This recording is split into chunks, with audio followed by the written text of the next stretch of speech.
लक्ष्य पूरा होगा या नहीं, ये सोचे बिना हमें सिर्फ बेहतर से बेहतर कोशिश करनी चाहिए।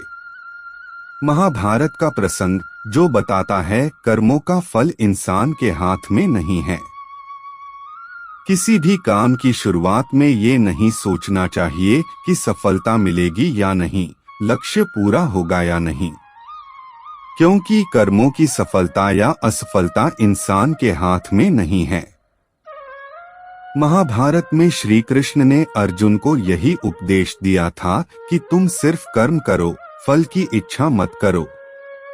जो लोग धर्म के अनुसार कर्म करते हैं उन्हें सफलता जरूर मिलती है। तो आइए यह बात महाभारत के एक प्रसंग से समझते हैं। लेकिन आगे बढ़ने से पहले मैं आपसे एक छोटी सी रिक्वेस्ट करता हूं कि अगर आप इस चैनल को सब्सक्राइब नहीं किए हैं तो कर लीजिए, साथ ही ऑल नोटिफिकेशन को सिलेक्ट कर लीजिए ऐसे ही नई नई ज्ञान कथा कहानी सुनने के लिए।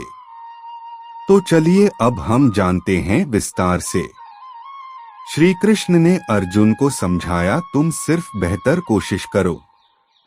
दुर्योधन सभी पांडवों को मार देना चाहता था, इसीलिए उसने लाक्षागृह में पांडवों को मारने की योजना बनाई।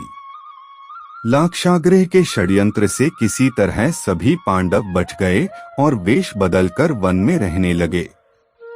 उस समय राजा द्रुपद ने राजकुमारी द्रौपदी का स्वयंवर आयोजित किया था। इस आयोजन में पांडव में भी ब्राह्मणों के वेश में पहुंच गए। स्वयंवर में श्री कृष्ण भी मौजूद थे और वे ब्राह्मण रूप में सभी पांडवों को पहचान गए। स्वयंवर में शर्त रखी गई थी कि योद्धा को भूमि पर रखे पानी में देखकर छत पर घूम रही मछली की आंख पर निशाना लगाना है। जो योद्धा इस शर्त को पूरी कर देता उससे द्रौपदी का विवाह होना था। जब अर्जुन इस प्रतियोगिता में शामिल होने पहुंचे तो श्री कृष्ण ने उन्हें समझाया कि मछली की आंख में निशाना कैसे लगाना है। श्री कृष्ण ने अर्जुन को पूरी विधि समझा दी। श्री कृष्ण की बातें सुनकर अर्जुन ने कहा कि अगर सब कुछ मुझे ही करना है तो आपकी क्या जरूरत है। श्री कृष्ण बोले कि तुम सिर्फ वह करो जो तुम्हारे वश में है और मैं वह करूंगा जो तुम्हारे वश में नहीं है, यानी मैं हिलते हुए पानी को स्थिर करूंगा ताकि तुम्हें निशाना लगाने में परेशानी न हो। तुम सिर्फ बेहतर से बेहतर करने की कोशिश करो। श्री कृष्ण की बात मानकर अर्जुन ने बेहतर कोशिश की और उसने मछली की आंख में निशाना लगा दिया। इस प्रसंग की सीख यह है कि हमें अच्छी से अच्छी कोशिश करनी चाहिए। कर्म करते समय फल की इच्छा नहीं करनी चाहिए। अगर फल हमारे पक्ष में नहीं आता है तो निराशा का सामना करना पड़ता है। अपना काम पूरी ईमानदारी से करेंगे तो सफलता जरूर मिलती है।